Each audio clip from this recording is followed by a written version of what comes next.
Mon père tira de son gousset sa montre quand on entendit arriver un attelage mené d'une main experte par l'oncle Désiré. Louer une voiture à cheval pour aller découvrir la presqu'île de Fouras vers la pointe de la Fumée avait été reconnu par l'ensemble de notre communauté comme une excellente initiative. La panière au repas préparée par Alphonsine, la glacière en bois qui contenait les boissons fraîches, des voitures à bras, des carrioles tirées par les ânes, des dizaines de personnes allaient et venaient. Un seul mot, une seule raison à ce grand déplacement, l'huître. Une richesse, un don de la nature qui se méritait par la peine de ceux qui, dos cassés, les pieds dans l'eau, décollaient du rocher le précieux mollusque. De cette pointe de terre, le panorama s'ouvrait sur les îles Madame, Oléron, Aix et Ré. On devinait La Rochelle, les villages de la côte comme Port-des-Barques, Angoulins, Châtelaillon, les falaises d'Yves.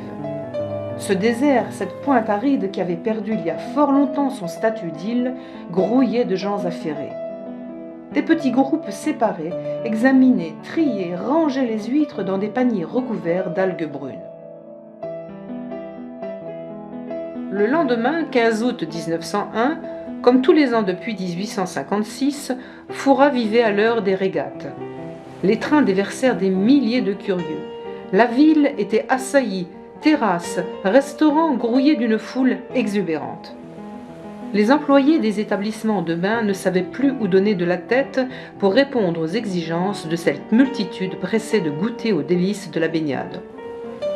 Des gens en habits du dimanche arpentaient les rues de Fouras, décorées pour l'occasion de centaines de fanions bleus, blancs et rouges. En début d'après-midi, à la marée montante, un navire de la marine arrivant de Rochefort vint mouiller face au sémaphore.